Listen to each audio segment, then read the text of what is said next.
querido irmão, querida irmã, a paz do Senhor Jesus, que alegria estarmos novamente nesse espaço estudando a Palavra de Deus. Chegamos à 8ª lição, a resistência de Mardoqueu.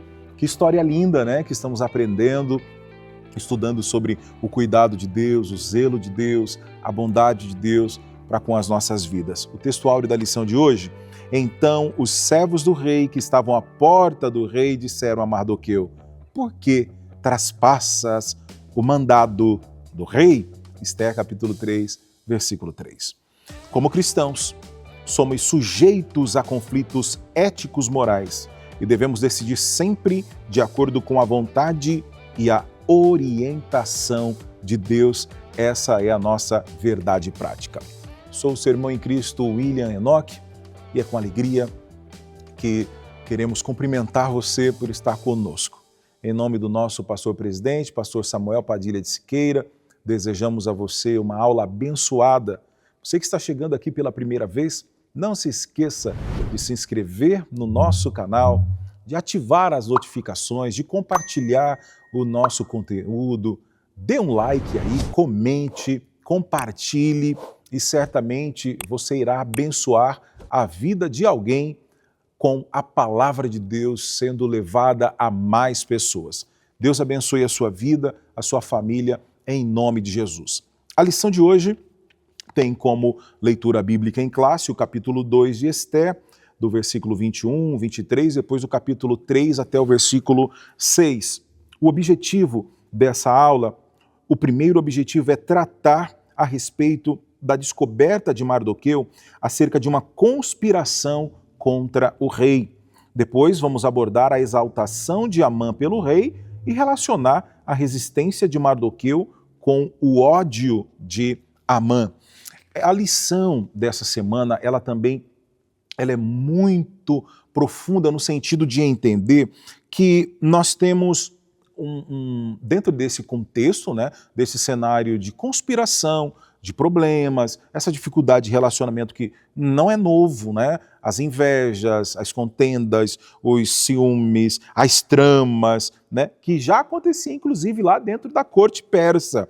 E aí, as figuras tanto de Mardoqueu como de Amã, elas se destacam porque Mardoqueu é a pessoa que acaba descobrindo essa conspiração. E ele não se omite. Ele faz que isso chegue ao conhecimento do rei com um único objetivo: poupar a vida do rei. Então ele não pede nada em troca, ele não foi de maneira nenhuma, ele não compactuou dessa conspiração, desse plano tão terrível e permitiu que a vida do rei fosse poupada. Amã, então, de forma inexplicável, aparece elevado ao cargo acima de todos os príncipes do reino.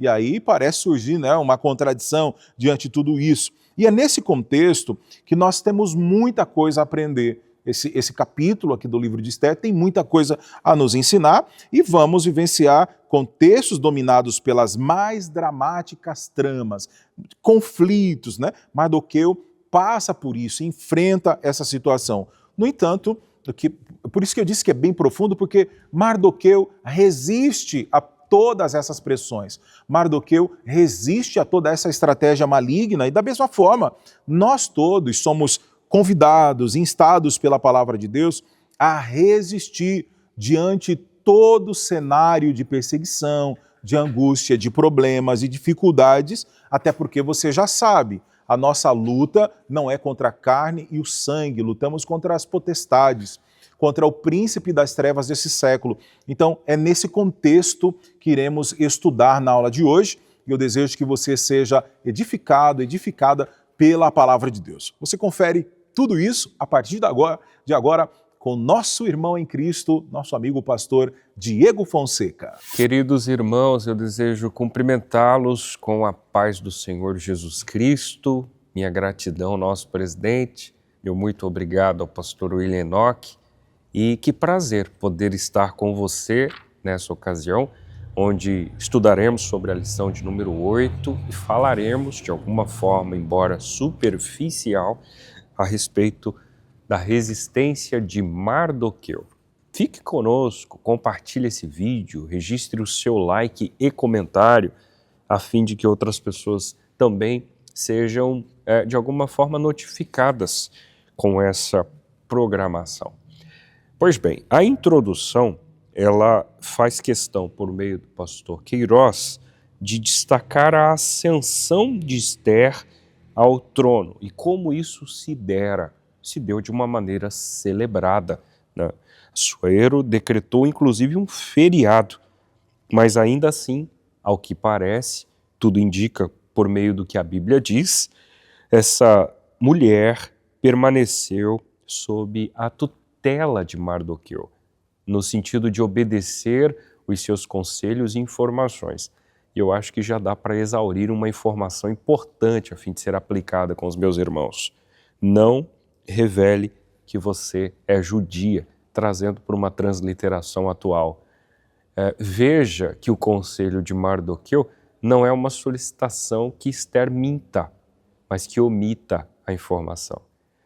Controlar a língua, controlar a nossa fala, ter autocontrole em todos os sentidos, mas especialmente nesse quesito vocal, é extremamente importante para recebermos a bênção de Deus. Quando me permite utilizar isso como um argumento ilustrativo, nos pronunciamos ou falamos pelos cotovelos, como diz o ditado, o risco é muito maior de tropeçarmos nas nossas próprias palavras. Esther foi sábia e mais sábia ainda foi o conselho recebido de seu primo, né, ou tio agora na condição Mardoqueu. Num primeiro momento, nós temos o Mardoqueu que descobre uma conspiração contra o rei. E, a princípio, o argumento sobre os bastidores do poder. O pastor Queiroz, ele destaca que ambientes poderosos, sejam dentro do ponto de vista político, com maior especificidade, mas isso não exime ou não isola ou não isenta os ambientes religiosos. Ambientes poderosos tendem a ser cercados de ambientes facciosos, especialmente no cenário político, há, por meio da oposição, tentativas absurdas e diversas de tentar depor a figura estabelecida como líder político de um município, de um estado, de um país, o que também não se exime em situações religiosas. Mas nesse caso, o pastor vai mais longe e declara que no meio evangélico não há isenção. Isto é, inclusive nas igrejas, existe esse espírito faccioso, obra da carne, capítulo 5, verso 16 da carta de Paulo aos Gálatas, que habita no coração de uma pessoa e faz com que ela nutra e irrigue o sentimento de contenda, de dissensão, a fim de deturpar a imagem da liderança. De modo que isso não é um sentimento odierno, isso é um sentimento antigo, retrógrado, de forma que, se lermos os textos compostos na literatura de Esther, veremos que Bigtan e Teres eram guardas do reinado de Assuero. De alguma forma, guardadas as devidas proporções, eram figuras que exerciam influência no reinado, que dispunham de funções significativas e que tramaram assassinar o rei da Pérsia. E agora, nós temos um Mardoqueu que, junto à porta, ouvindo aqueles argumentos e tramas, informa a Esther, que já dispunha de uma realeza, para comunicar o seu esposo sobre as tramas que estão sendo articuladas. A partir disso, vai dizer o texto, que o fato de ter sido promovida a uma posição elevada não envaideceu Esther. Ela não se envergonhou do primo e nem aproveitou da informação para se projetar em seu próprio nome. Isto é, ela compartilhou o que aconteceu, disse qual foi a fonte e ainda assim deu os créditos para quem legitimamente observou esse livramento. Esse tipo de comportamento, meus irmãos, por mais simplista que pareça, é extremamente complexo e sério. Nós precisamos ter a humildade para reconhecer a nossa pequenez, a nossa falibilidade, a nossa impotência e a nossa incapacidade de fazer todas as coisas. Então, quando percebermos que alguém tem habilidade para desenvolver isso ou aquilo, não há nenhuma humilhação da nossa parte reconhecer que A ou B foi quem teve a habilidade para isso ou aquilo. Naturalmente que determinadas pessoas, dada a imaturidade, têm dificuldade para lidar com elogios, acaba permitindo que esse elogio tome uma proporção anormal ou alcance o coração, o que não é legal, mas ainda assim nós precisamos ser legítimos conosco mesmos, isto é, expressar para quem lhe é de direito, quem de fato fez isto ou aquilo. Isso é dar créditos, isso é honra, isso revela humildade. No item 2, o autor fala sobre a investigação. Olha a atitude do rei Assuero. A atitude de Esther se revela não apenas eticamente correta, mas também revestida de prudência. Mas para além disso, veja vocês no decorrer do capítulo 2, a partir do versículo 23, que muito embora Bigtan e Teres fossem enforcados, o rei, mesmo ouvindo a rainha, mesmo sabendo qual era a fonte, a saber, Mardoqueu, teve o cuidado de apurar a informação a fim de não tomar uma decisão precipitada. O autor faz questão de destacar o seguinte: mesmo sendo confiáveis as fontes, como no caso de Mardoqueu e Esther, é conveniente que se busque comprovar toda acusação para não cometer injustiça. Eu coloco lupa nessa última fala. Agir com base apenas no ouvir dizer estimula fofocas e torna o líder suscetível a manipulações. Então, redobre a sua atenção. Muito cuidado quando você tecer considerações sobre A ou B, dado aquilo que você ouviu em beira de esquina, em porta de igreja. Você ouviu falar sobre o fulano, o beltrano, o ciclano? Cuidado. Não torne aquilo que você ouviu algo absoluto. Não julgue precipitadamente. Não atire pedras onde você não tem comprovações técnicas. Você pode arrumar um problema que nem é seu. Você pode ser exigido a trazer provas concretas e, muito embora as suas sejam abstratas, ser penalizado por isso. Isso eu estou falando para a vida, não necessariamente para o ambiente eclesiástico, mas para ele também. Redobre a sua atenção.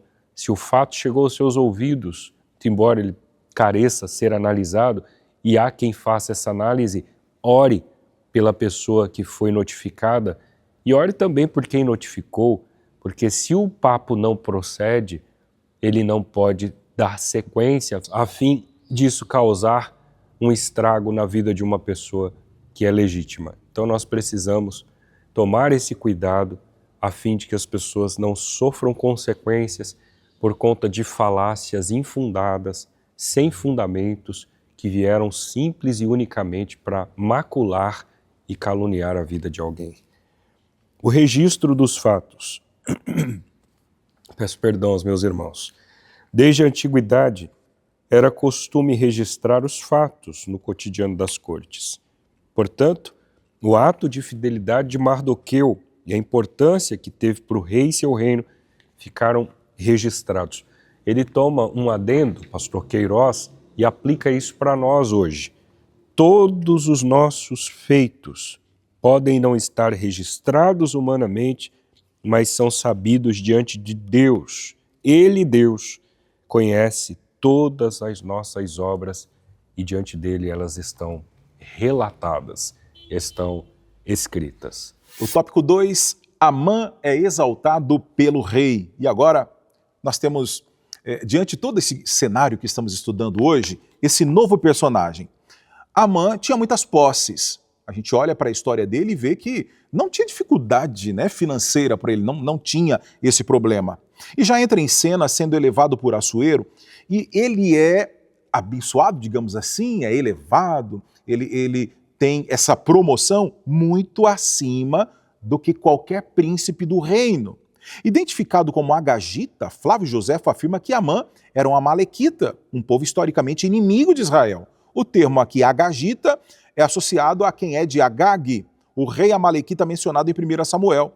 Nas versões bíblicas como a Nova VI, a nova tradução na linguagem de hoje, apresenta Amã diretamente como descendente de Agag. E agora, por que um herói aparentemente esquecido? O texto não nos informa o motivo da exaltação ou dessa promoção de Amã. Enquanto isso, nada mudou para Mardoqueu, apesar de seu ato heróico. Apesar de tudo aquilo de benefício que ele acabou gerando, poupando a vida do rei. E aí, a gente tem esse cenário em que ele torna-se esse herói, mas aparentemente esquecido, né? E é preciso ter sabedoria, ter prudência para viver momentos de aparente injustiça na nossa vida. Olha, nem tudo na nossa vida irá acontecer exatamente da forma que a gente sonha, projeta ou faz planejamento. Há situações em que precisamos aguardar e esperar também um tipo de resposta de Deus. Então deve haver em nós esse equilíbrio, essa graça de Deus para suportar. E eu quero ponderar que respeito, entendo ser essa uma tarefa em que precisamos muito mesmo da graça de Deus. Eu compreendo que não é uma tarefa fácil, né? Como é complicado viver as injustiças, mas precisamos aprender com tudo isso. Ser guiado pela própria vista pode nos levar a crises emocionais, pode nos levar a essas crises espirituais, principalmente quando os fatos nos aparecem desfavoráveis. Asaf quase desviou olhando para a prosperidade dos ímpios. O exemplo de Mardoqueu nos apresenta um cenário que poderia ter tido o mesmo desfecho. No entanto, Mardoqueu soube lidar com essa demanda. Olha, o meu pedido a Deus neste momento é que tenhamos dele graça para entender que os momentos desfavoráveis, né, aquelas surpresas desagradáveis que nos ocorrem, que elas sejam suprimidas com a paciência, com a graça, com a perseverança gerada em nós através do Espírito Santo de Deus. Porque se não for assim, não suportaríamos. Se não for a graça de Deus, dificilmente resistiríamos. Mas quando nos sujeitamos a Deus e a sua vontade, Ele nos capacita e vamos atravessar todo esse Jordão. Evitando frustrações.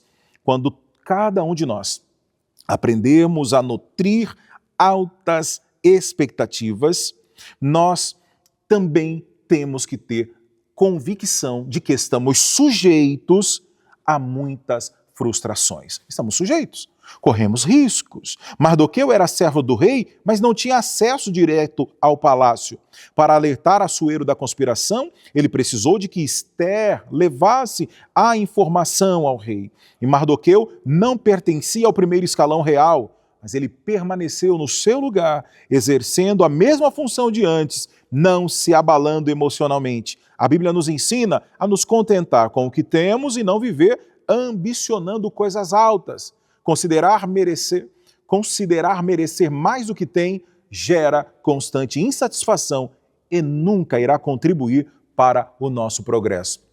Tem uma coisa que é interessante para a nossa saúde espiritual, é buscarmos em Deus esse equilíbrio, mas nunca entrarmos pelo caminho das altas expectativas e nos frustrar com elas. Quando entendemos que o plano de Deus queira, né, o mundo, queira as circunstâncias ou não, se eu estou na vontade de Deus, a seu tempo, Ele é quem nos exaltará. Que Deus nos conceda essa graça de esperar no Senhor com paciência e a entender que no tempo de Deus as coisas irão se encaminhar, as coisas darão certo, porque Ele é Senhor das nossas vidas. Aprendemos nesse tópico que enquanto Mardoqueu foi aparentemente esquecido, o rei honrou Amã, elevando-o ao posto mais alto da corte. Quantas e quantas situações parece na nossa vida que somos injustiçados, esquecidos, abandonados, mas se você permanecer firme, verá que a mão de Deus sobre as nossas vidas nos fará prosperar.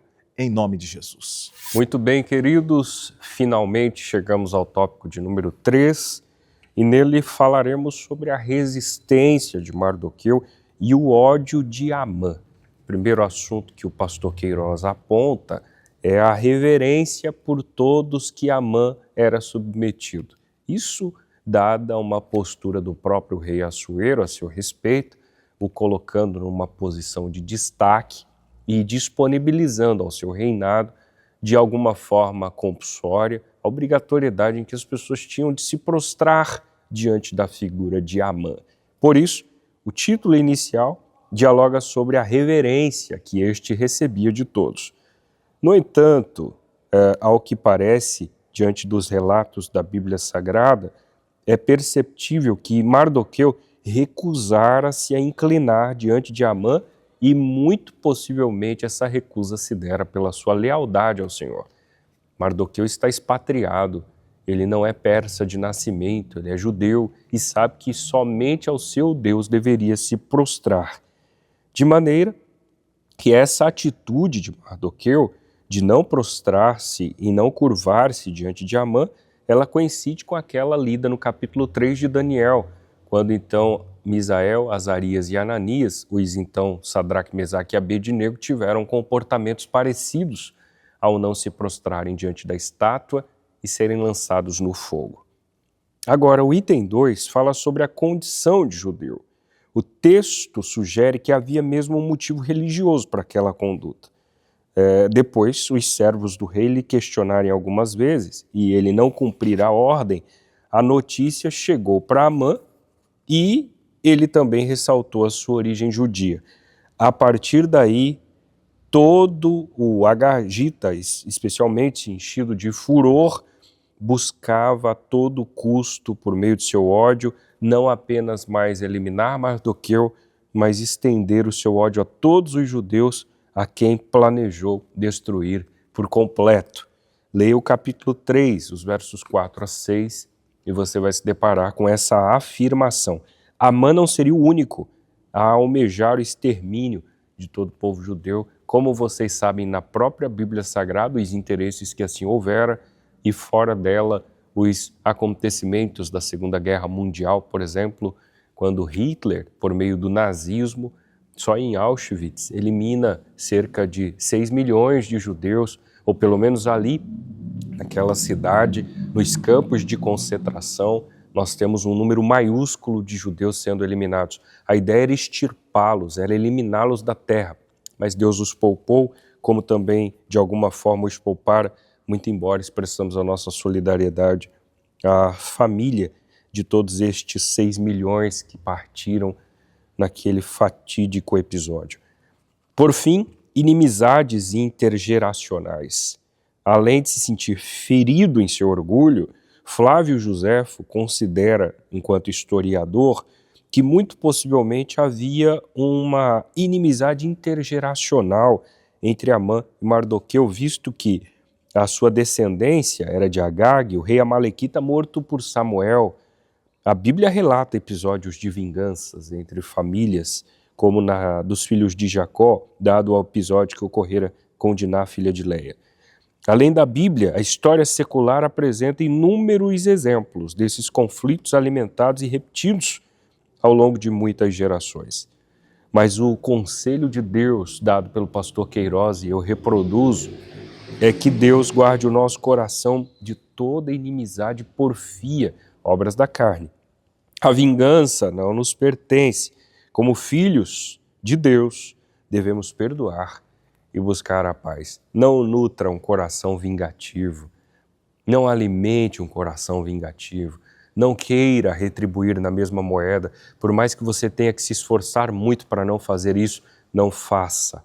A vingança não é sua, entregue tudo nas mãos do Senhor, as suas orações não precisam ser imprecatórias, dando a Deus o recado, a direção, a orientação de como Ele deve agir com A, B ou C. Deus vê tudo, sabe de tudo, sabe inclusive a hora em que deve agir e Ele, por certo, agirá. Mas não queira fazer justiça com as suas próprias mãos. Suas mãos se sujarão se assim o fizer. Guarde o seu coração, guarde a sua alma. Tenha paz em seu peito, durma tranquilo, entregue tudo nas mãos do Senhor. Confia que Ele faz tudo. E Ele de fato faz, como registra o Salmo 37. Portanto, não nutra obras da carne como porfias e inimizades, mas abasteça-se do fruto do Espírito, que além do amor, do gozo, da paz, da longanimidade, da benignidade, da bondade, da fé, da mansidão, gera em nós o domínio próprio, a temperança.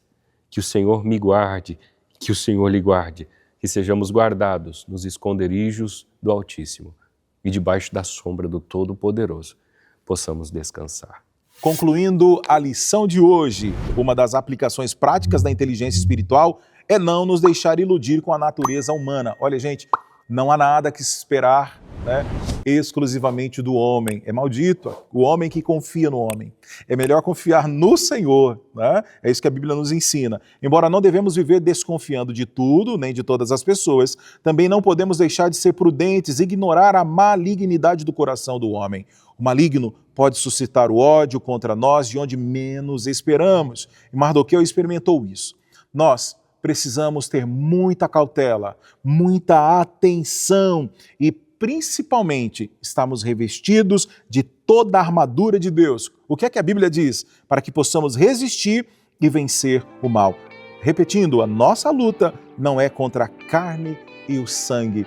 E é este Deus que nos dará a vitória, é este Deus que nos fará vencer, é o Deus a qual cremos, que nos fará triunfar. Então é assim, ir de força em força, zelando pela comunhão, zelando pelo testemunho, zelando por este compromisso com Deus e sempre desenvolvendo um relacionamento muito franco, muito autêntico e de muito compromisso com o nosso Deus. Que o Senhor Jesus abençoe a sua casa, a sua família. Em nome de Jesus, estaremos de volta na próxima aula, se assim Deus nos permitir. Um grande abraço, fique na paz do Senhor Jesus Cristo.